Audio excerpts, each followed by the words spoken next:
He said the significant challenges and the problems we face in our world cannot be solved at the same level of thinking we were as the one we created those problems. Right? If then that is true, significantly, when people face challenges in their life, they have been taught by many motivational speakers and people all over the world that you should persist in the face of what? Of challenges. Is that what we have been taught? Obviously, yes, that don't give up. Always persist. Yes, always continue. Do your best. You will win. But studying the life of 25 to 27 of the most top successful entrepreneurs that I've had a chance to know, and by reading their books, I know that in the face of challenges, those people don't persist. And that reminds me of some of the things that my mentor once told me. He said, Eladi, if you want to be great, if you want to be successful, go out there, look at what 95% of people are doing and do the opposite. He said the crowd out. And it's true. And it helped. And that makes me, remember a scripture that said, wide is the door. So every time you see a crowd of people congregating, moving toward a particular direction, it means they are going the wrong path. So if the philosophy all over the years have been that you should persist in the face of challenges, challenges will always come, and when you face those things, continue, don't give up, right? If it's true, then probably we should be able to measure the result of those philosophies through the kind of result, businesses, that we're having in our lives, the kind of result that we're experiencing in our lives. Then the question now arises is that, what is the one thing that all great entrepreneurs, successful entrepreneurs, when they experience this kind of challenges, downtime, or probably, during the course of their business transactions, things that didn't go as they planned, what is the one thing they do that make them successful? And that's what we attempted to do in Dubai. What they do is called Pretreat. The word re means to go back. Again, treat so that you can take care of yourself very well. And that's why Einstein said, those challenges you face in your life, you cannot solve them at the same level of thinking you were as of the time you created those problems. So why then will you keep persisting in the face of those challenges at the same level of knowledge that you were as of when you created those problems? You see, that's result to frustration. That's why you have businesses you keep. Honestly speaking, you've been working hard, you're doing everything necessary it takes to be successful in the business, and things doesn't seem to work as well. Right? Because I told them, I said, no situation, right? Situations, things are not difficult. It's just that men have small knowledge bank. There are no difficult situations. There are only weak people or people with limited knowledge. So what you go in the place of retreat is to go to increase your value for a better comeback. So that by the time you're back, right, you'll always be at the advantageous side of the challenges.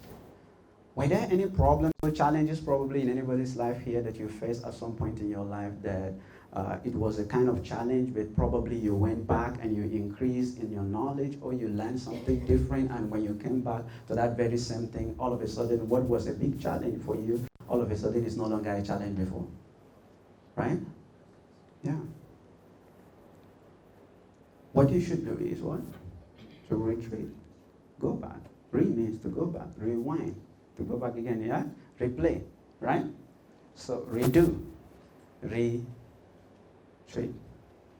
And fortunately, I think it was in this class I once shared about some months ago that I was reading an article, and Gates said that every year he go for retreat at least 3 times, 2 weeks retreat. I want to ask you a question. When was the last time you went to a retreat? The last time I checked? No. If you've been at all, 80% of Nigerians only go on prayer retreat. Yes, that's true. True or false? Yes. How many of you want to be successful in business? How many of you have been to a business retreat before? Yes. You say? Yes. Both success and failure in business are predictable. You can predict it by the things you do. So how come you do prayer retreat? You do Bible study retreat. You do all kind of retreat, but you've never been to business retreat. I mean, you travel for a sole purpose whereby you go back to increase your business values so that when you're back, because every business takes the shape of the mind of the people behind the business. I remember one time someone was asking me, I said, Daddy, I want to expand my business, and I've been working on these strategies, and the last time I checked the life of that person, there's no any series of training or program that the person maybe intentionally is undergoing to make sure that the business becomes successful. And I told him, I said, you don't expand a business, you expand the mind behind the business, and the business will be expanded. True? So all those things happen in a place we call what? So when things become challenging, when life becomes difficult, there's always place to go. And that place is called a place of retreat. And we choose to go to Dubai just for a few reasons. And many of them that went with us, not because they've not been to Dubai before. I'm sure many of you here have been to Dubai. I'm sure many of you were even thinking, man, why are they wasting our time telling us their experience? Don't they know that I've been to Dubai multiple of times? We know you've been to Dubai, all right? But maybe, when this guy was up, he was giving us an instance. He said he was wondering whether our leaders ever traveled to those places. And it's so bad, really.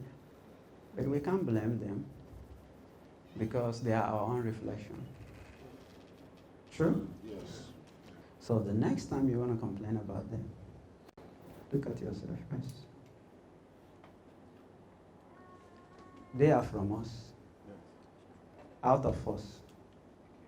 Therefore, they reflect who we are. But everything is going to change. Yeah. Things will change.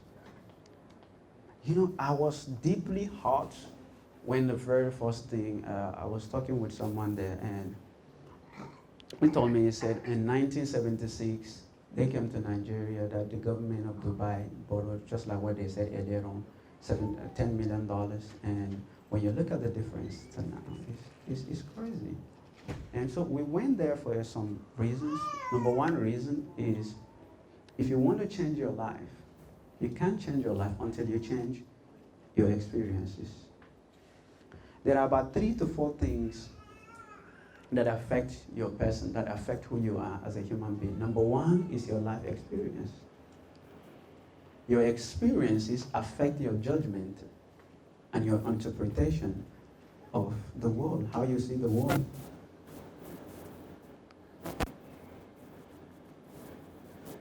Give you an instance. If maybe I'm driving to a certain place and I happens to be attacked by armed robber, or maybe, let's look at this situation, all right?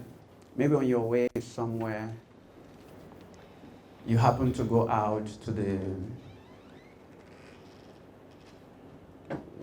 I think the perfect example is to say that, because I don't like using negative things, actually, right? But maybe that's what a lot of people understand best. Okay, so if you have a good friend that has been bitten by a snake before, and maybe around a certain place in your own neighborhood by 8 p.m. at night, and around that same time, you happen to be trekking or taking a walk in the evening, and you see a rope that looks like the snake at around the same time. What do you think your brain will come up with? You associate it. All right? Now, your association is dependent on the experiences. Even though not necessarily dependent 100% on your personal experience, but because someone have experienced the same thing, it also affects your judgment of the situation. True? So that's why I said that one thing, if you want to change a man's life, change his experience.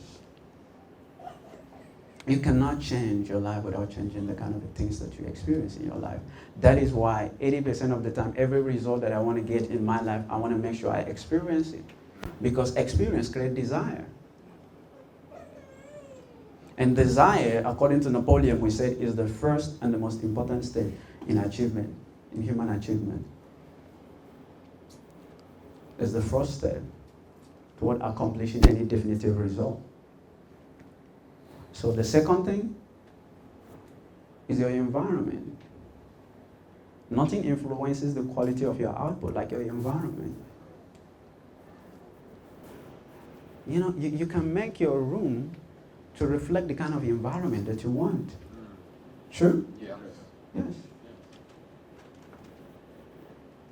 Because your environment puts you in a certain state that determines your productivity. For instance, I gave them an example like when we were in Dubai. I said, some times ago in my room, I have a picture of my dad, my late dad, and one of my sisters.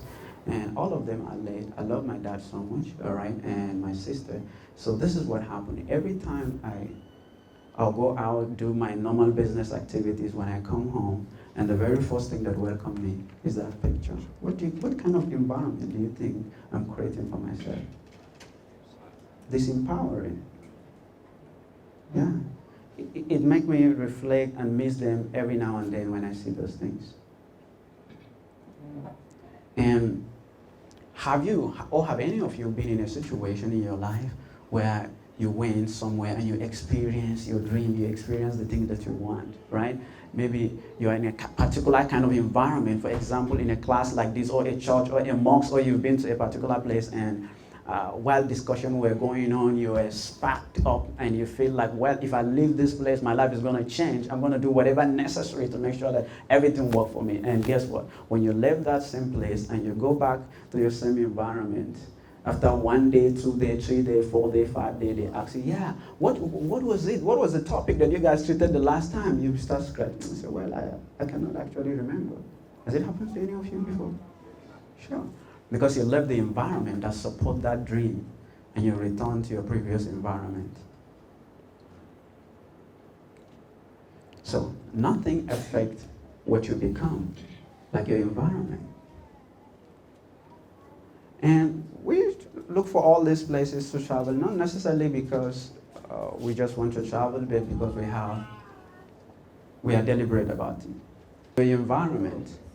Yes, your environment also is one of the factors that creates your belief system. And the last one, the pictures. The pictures, they help.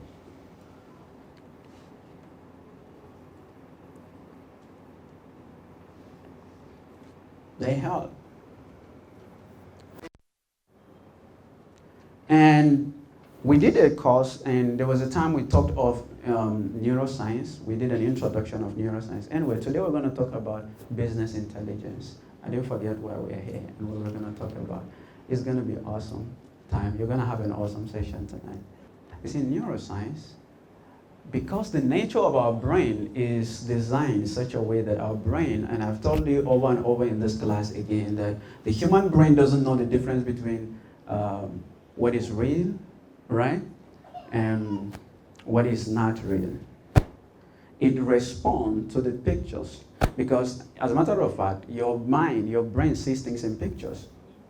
Whatever I said, your brain finds a way to convert it into picture, all right, and then you produce your own personal interpretation. That's why if I ask you right now, how many of you saw the blue horses by the gate? There was a blue donkey. Did you see it? How many of you saw it while you're coming? But something just happened right now. Your mind created an equivalent of a blue donkey, and you place it by the gate, and you begin to, and your mind began to, check and put those things in perspective. That's how your mind operates, and you are affected by the pictures that you see. If you watch some movies, a horror movie late night before you sleep, most of the time you dream about it. Correct? Yes. So you want to leverage that. That's why we travel, so we can see all those things, and we now know that it's possible, right? It's possible. We can't change the country as a nation at once, but we can change ourselves. And change starts with me, it starts with you, it starts with group, and then we can have a national change. Imagine by the time most people are going, now an average Nigerian, when they travel out of the country, they just get excited. You know, they shop, excitement, they say, wow, this is beautiful. But you know, when people in Progenesis travel, they see things, they get angry, and they want to change something. Please celebrate Progenesis. I told someone, I said, whatever you're born to change, make you angry. Right? Your destiny, your future is not something that makes you happy. They said, how do I find my purpose? I remember I was talking to some group of people on finding your purpose. That was in South Africa. I said, your purpose is not something that makes you happy or excited or excite you. Whatever you're born to change will make you angry. But in the process, while you are living the process, you'll be happy because the change you desire, you'll begin to see it. And that process is what makes you happy. True? Some people, maybe their calling is that they hate to see bad buildings. So anytime they see buildings, they are angry. So what happens? They want to go and study architecture or something, right? Or engineering. So in the process, now while they're in the process of the construction, they become happy. Some people hate to see people being molested, and their passion for advocacy, and all those things grew. So they happen to go to law schools and all these things so that they can defend other people. So while they're in the process, they become happy. But as long as they are not part of the process, they are not happy. They are always angry. So if you want to know your purpose, go out there. Look out for all the things that makes you angry. All the things you're not happy about. All the things that sometimes when you see it, you feel like, God, I want to change this thing. All right? And that's the great advantage we have towards 2031, especially people in this hall. Yeah. Yeah. I was happy, man. You need to see me in the car. I was like this. Say, man, see how everybody here is angry. It means true change will come. Yes. True? Yes. You'll not be thinking about yourself. You also want, because it pains you to see places, you go around the world and you see countries that have far less than us, doing more than us. And it's so bad. So these are what I want to share with you today. By the end of these sessions, these are the learning objectives. These are the things you will be able to know by the time we are done with our sessions today. All right, and you're going to learn about what is intelligence in itself when you're relative to business. And you're going to know about so many importance of business intelligence and areas where intelligence is going to affect your business, right? And you're also going to learn things like the differences between transactions and BI system, that's business intelligence systems and data. And also you're going to know different stages of developing an effective BI systems. And also you're going to learn what is a data, that's stages of business intelligence life cycle and data integration and businesses. I'm also going to share with you warehousing and business intelligence and how to manage data and business intelligence and data analysis and business intelligence reporting and the contribution of BI in e-commerce. And I want to start by giving you these typical situations. This coursework is designed in such a way that we call it participatory. Participatory in the sense that while I go, you also, because we did, I remember there was a time we did an introduction in this class on learning how to learn. And they said the best way to learn is when people participate in the learning process. There's an organization called Mobisoft, right? And Mobisoft is a leading manufacturer of smartphones and tablets. So I said mobile phone is it's a leading manufacturer of phones and tablets. And recently they launched one of their most amazing and fantastic products, all right, in the market. Yes. The last smartphone that they launched was very successful. And, all right. So we say, however, it failed. I just want us to see this. Is this a case study? That's why I'm reading it, so that you can go through it, all right? Now, The last one they launched was very successful. And another point is that, however, it failed to capture the largest market share in that segment of business. It was very successful, but it did not capture the whole market share in the line of the product. Now, Mobisoft management, they have a strong desire. How can we capture and tap the untapped part of this market, right? And especially the product that they launched is called Y109, should capture the largest share of the market. Now, the product development team and those people in the market segment, the customers, all right, want to know what the customers like in the previous versions of those products. Likewise, the market is concerned about the pricing strategy and should be used for new phones. There's a lot of information and data already that is available for them, right? Especially in the process, previous years that they have gone through and they have collected from existing customers. Yes. Now, to make the new product a huge success, Mobis can use your fast. Yes. Okay, they can use all the data that they have gotten in the past, right? This is where intelligence play a crucial role, especially when it comes to business, right? So based on such analysis, next one. Okay, business intelligence now will help any organization like Mobisoft to use the data to analyze it, and next one. Based on such analysis, they can come up with ideas for product development and pricing strategy. Next one. Hence, collection of data and analysis of data are crucial components of business intelligence, right? Yes. So, Mobisoft, like many other organizations, can use business intelligence to develop and market a new successful product. This is just a case study that, from a Mobisoft that will help me to explain what business intelligence is for all of you. Now, every business, most of us have done some businesses in the past, and we are actively still involved in businesses every now and then, right? But how many of us have ever taken a priority, certain priorities to collect data with an aim to produce a profitable venture for our organizations? How many of us have been in trade in the last 5 years or 2 years? You've sold something somehow. True, good. Now, how many of us have a data of everybody that have ever bought anything from you?